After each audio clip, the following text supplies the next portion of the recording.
I absolutely love viscose fabric. I love sewing with it. I love wearing it. It feels so gorgeous to wear and give me any floaty dress and I am very happy. But it can be a little bit daunting to sew with if you've only ever sewn with sturdier fabrics like cotton.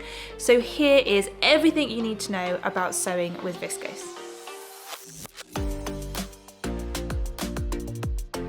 Before I continue, a great big thank you to my sewing subscription box customers for making this video possible. There are quite a few different types of viscose to get to know. We are specifically going to be talking about woven viscoses in this video. You can get different types of jersey viscose, but that's for another day. So I've got a selection here to show you with a few different types. I haven't got every single type with me, but these are the most common ones. Viscose Poplin. This is a really great all-rounder type of viscose. It's probably one of the most common types. If you're browsing a fabric shop and you see a label that says just viscose, 9 times out of 10 I would assume it was maybe a Viscose Poplin, possibly a Viscose Lawn. They're very similar. A poplin is quite sturdy compared to the other viscoses. So this is one of the heavier weight. It's still very lightweight, it's still very drapey. But compared to the other viscoses, this would be a slightly heavier weight, but it still has a lovely, lovely drape to it. The poplin is very tightly woven together, which makes it very strong, but still lightweight. This is perfect for almost any outfit or pattern that suggests a viscose. Blouses particularly are great, lightweight trousers, dresses, the Nell, all perfect with a poplin. Similar to a poplin is a Viscose Lawn. It's very similar to a poplin, but it's slightly lighter weight, making it slightly floatier, slightly drapier, and again, it's another great all-rounder when it comes to viscoses. Next up is this Viscose Challis. This is a stunning fabric. It's really, really gorgeous. It is the lightest weight of the viscoses, making it really perfect for super hot weather, but it also works really well as a lining. If you were sewing a jacket, it would make a great lining. Or because it has a real silky feel, it's also a great alternative to silk for something like a scarf. Depending on the weight and the background color can alter the opacity. So this one is pretty okay, but you might want to consider lining it or maybe just sewing it as a blouse, maybe not a full dress or a skirt. But if there's some gathering, you could probably get away with it because the gathering kind of bunches it together and makes it less translucent. So yes, I have got that the right way up, haven't I? Yes, I have. This one is a Viscose Crepe. It's a little bit crinkled because it's been folded up on the shelf. This one is beautiful. It's woven using a crepe weave, which gives it this really distinctive, crinkly surface texture, which makes it absolutely gorgeous to wear. This would be perfect for like a pair of wide-legged trousers. Again, a Viscose Crepe can vary in weight and opacity, but this one's pretty good. I don't think you can really see through this. So I would happily wear this as a pair of trousers, skirt, a blouse. The thing that I love about viscose is it's so drapey, so it makes for gorgeous sort of big billowy sleeves. Gathers work really well in a viscose, whereas they might not work so well in a cotton because it's so drapey. It gathers beautifully. So if you're making something with a gathered skirt or peplum or big puffy sleeve, the thing to consider is because they are very fluid and drapey, a big puffy sleeve will look lovely, but if you were to use a cotton, it would hold its shape a bit more, so it very much depends what kind of look you want to go for. So this one is probably my favorite of all the viscoses. It's a Viscose Twill, which is made using a twill weave, which gives it that diagonal pattern that you can see in the texture of the fabric. It's lovely. This one is my favorite for wearing in the cooler months because it's slightly heavier weight. It's probably one of the heavier weights of the viscoses, and it has a very slightly brushed feel to the surface, which makes it perfect for the cooler months. But it still drapes beautifully, it gathers beautifully. This is the one that I would use if I wanted to go for the distinctive autumn vibes of a sort of floaty dress with tights, boots, knits, a Viscose Twill would be the one that I would specifically look out for. Up next is a Viscose Satin. You can see it has that distinctive satin sheen to it. So it's made using a satin weave, which gives it this really luxurious quality. This is perfect for evening wear, ball gowns, bridesmaids dresses, that kind of thing. It's slightly more fluid than a cotton satin, but because it's viscose, it's a bit more breathable than a polyester satin. It comes in a variety of different weights, but all of them just feel really, really gorgeous and luxurious. This would also be really lovely as like a robe, like a dressing gown, or even, you know, some little evening lingerie sort of situation going on.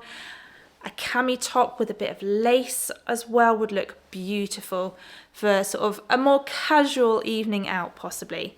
But yeah, Viscose Satin, so beautiful. This feels lovely. Some viscoses, like this gorgeous one from Rooted that was in our July luxury box, are made from EcoVero Certified fibres. This means that they come from renewable wood sources using an eco-responsible production process, which generates up to 50% less water and lower emissions. So it is a more sustainable fabric, and it is a bit more of an expensive fabric. But if you are looking to up your sustainability credentials, then looking for fabrics made with EcoVero viscose fibres are definitely ones to look out for.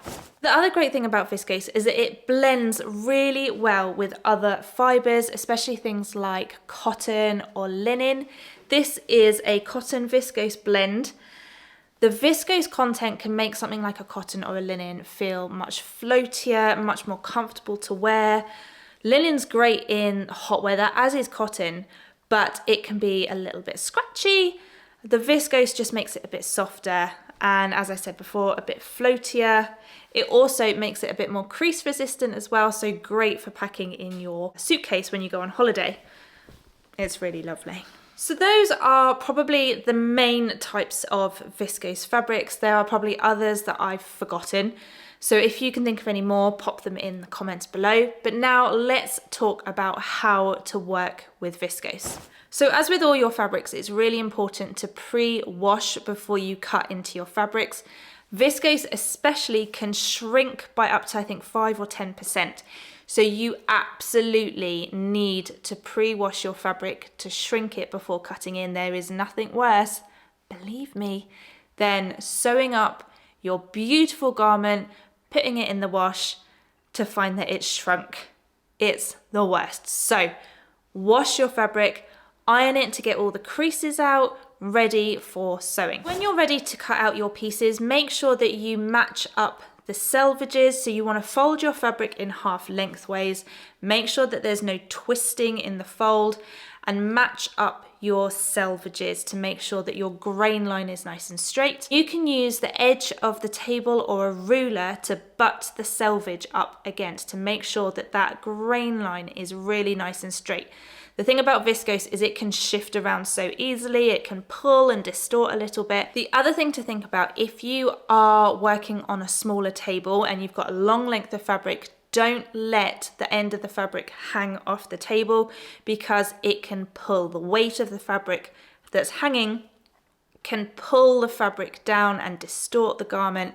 So just fold up the end of the fabric onto the table, cut out the bits that you want to, and then shift it along, cut out the next bits, you know, unfold, that kind of thing. Just don't let the fabric hang off the table. When it comes to laying your paper pattern pieces onto the fabric, you want to make sure that the grain line that is drawn on the pattern is parallel to the selvage.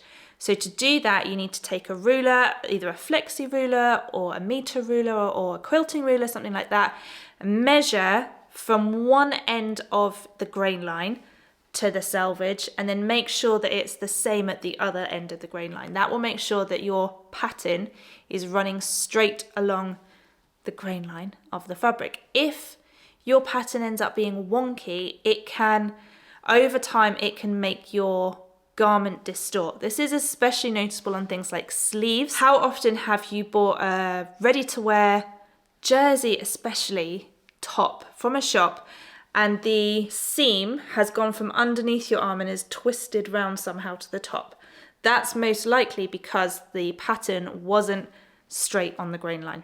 Viscose can be quite prone to snags, so make sure that the pins that you are using are nice and sharp.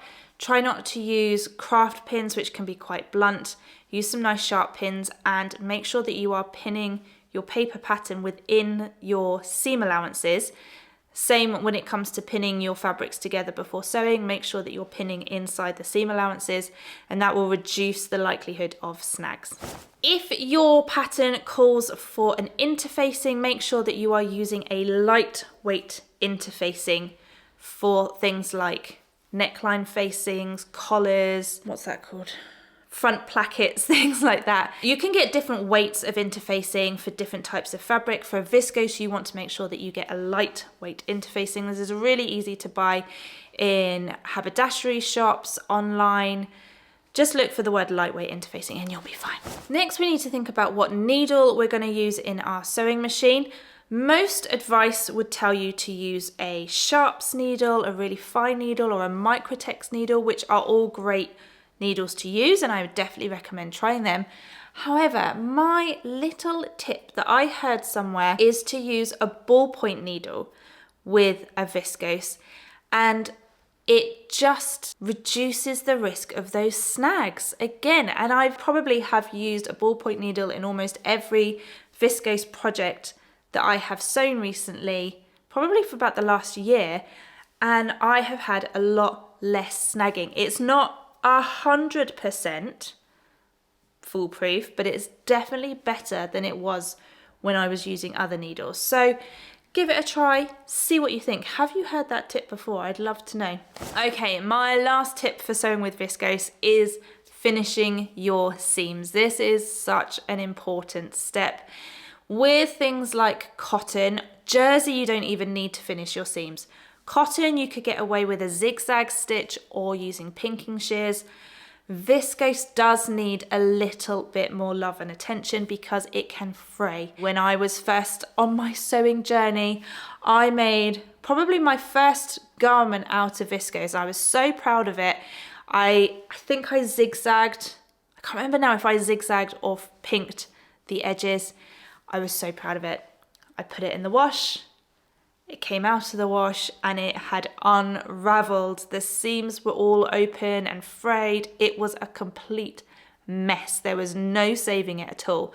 So please finish your seams.